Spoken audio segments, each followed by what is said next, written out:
సింహ సింహరాశి వరకు అంతకుముందు మీరు అసలు ఇండస్ట్రీకి ఎప్పుడు వచ్చారు సార్? సింహరాశి వరకు మీ జర్నీ ఏంటి, ఎలా సాగింది సింహరాశి వరకు?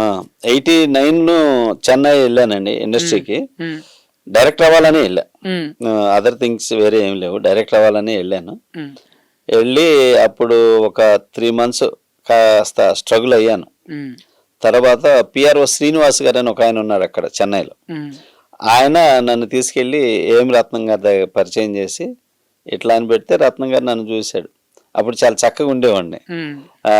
అబ్బా పిల్లాడు చక్కగా ఉన్నాడండి, నేను పెట్టేసుకుంటాలే అని చెప్పి రత్నం గారు అప్పుడే కర్తవ్యం సినిమా రిలీజ్ అయ్యింది. రాజశేఖర్ గారు మన విజయశాంతి గారిది చాలా పెద్ద హిట్. ఇప్పుడు పెద్దరికం అనే సినిమా చేస్తున్నారు ఆయన. ఇంకా దానికి అప్రెంటిస్గా పెట్టుకుంటానని ఆ సినిమాకి నన్ను అప్రెంటిస్గా పెట్టుకున్నారు. ఇక అక్కడి నుంచి ఆ బ్యానర్లో కంటిన్యూగా రత్నం గారి దగ్గర, మళ్ళీ మోహన్ గాంధీ గారి దగ్గర ఆశయం అనే సినిమా, మొగుడు గారు అనే సినిమా, రౌడీ మొగుడు అనే సినిమా, ఇవన్నీ మోహన్ గాంధీ గారి దగ్గర కనెక్ట్ అయిపోతూ అసిస్టెంట్ ఇంకా అన్ని వర్క్స్ చేసేవాళ్ళం. సో అది చేస్తూ మళ్ళీ రత్నం గారి డైరెక్షన్ లోనే పెద్దరికం మంచి హిట్ అయింది. దాని తర్వాత సంకల్పం అనే సినిమా చేశారు. ఆ సినిమాకి వర్క్ చేసాం. ఆ సినిమాలోనే ప్రకాష్ రాజు తెలుగు ఇండస్ట్రీకి ఇంట్రడక్షన్ అనమాట. ప్రకాష్ రాజు గౌతమి చేసింది హీరోయిన్గా.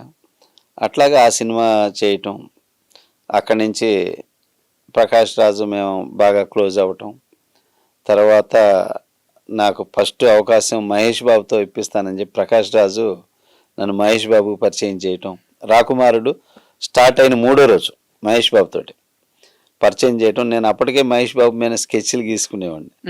తీసుకెళ్ళి చూపించగానే మహేష్ బాబు చాలా ముచ్చటపడ్డాడు. అబ్బా సార్ ఇంకా చేయొచ్చు కదా సార్ అని చెప్పేసి స్కెచెస్ సో చేసి చూపిస్తే కథ చెప్పమన్నారు. కథ చెప్పాను.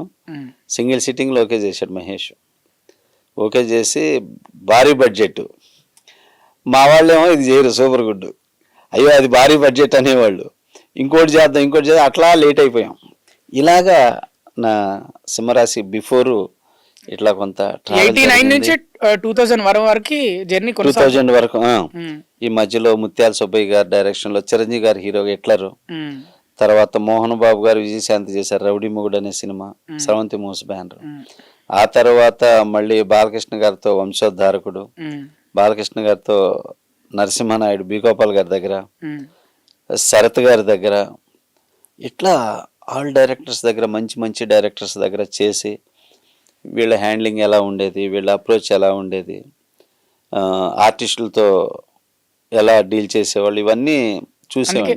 అందుకే కనిపిస్తుంది మీ డైరెక్షన్ లో బి గోపాల్ గారి యాక్షన్ కనిపిస్తుంది, ముత్యాల సుబ్బయ్య గారి ఫ్యామిలీ సెంటిమెంట్ కనిపిస్తుంది, అన్ని మిక్స్ చేసి బాగా తీస్తారు. అవునండి. దాదాపు మీవి సినిమాలు సార్ ఒక 9 సినిమాలో 7 సినిమాల వరకు కంటిన్యూ హిట్స్ ఉన్నాయి. అవునండి, అన్ని హిట్సే. అవును. తర్వాత ఫ్లాప్స్ వచ్చినాయి. అవునండి. హిట్ చూసిరు, ఫ్లాప్ చూసిరు.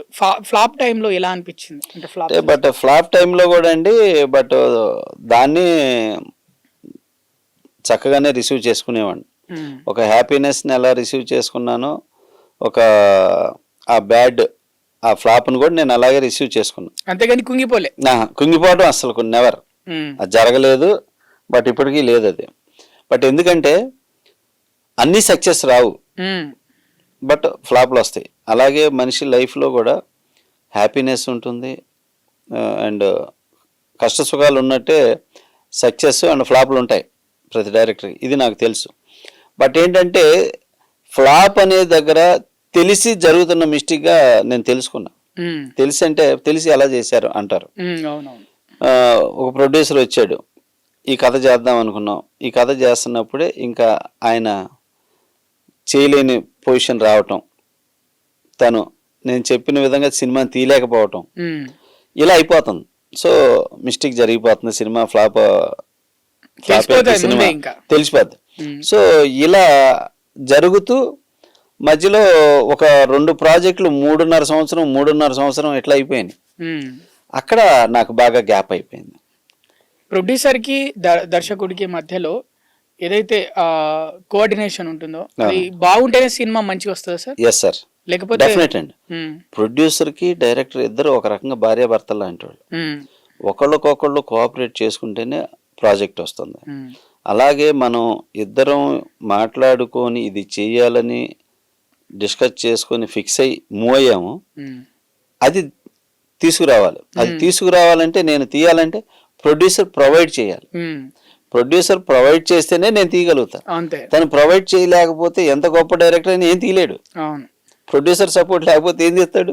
నాకు ఒక 50 గుర్రాలు కావాలి, నేను 50 గుర్రాలు ఈయన 2 గుర్రాలు ఇస్తాను, నా వల్ల కాదన్నానికి విజువల్ చచ్చిపోయిందిగా, తీయలేం.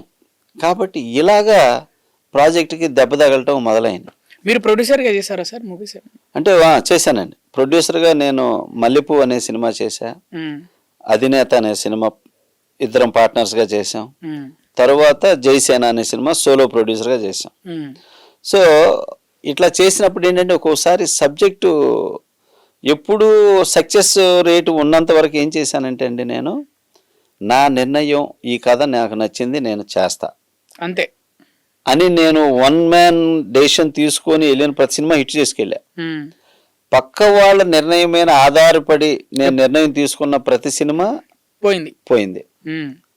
అలా దెబ్బతిన్నా. సో ఇక అలాంటివి మనకు ఉండకూడదు, హిట్ ఆర్ ఫ్లాప్ మనదే నిర్ణయం ఉండాలి అని మళ్ళీ నిర్ణయించుకొని ఇప్పుడు సబ్జెక్ట్ సెలక్షన్లో మళ్ళీ ఇక అలా ఫిక్స్ అయ్యి వెళ్తా ఉన్నా ఇప్పుడు.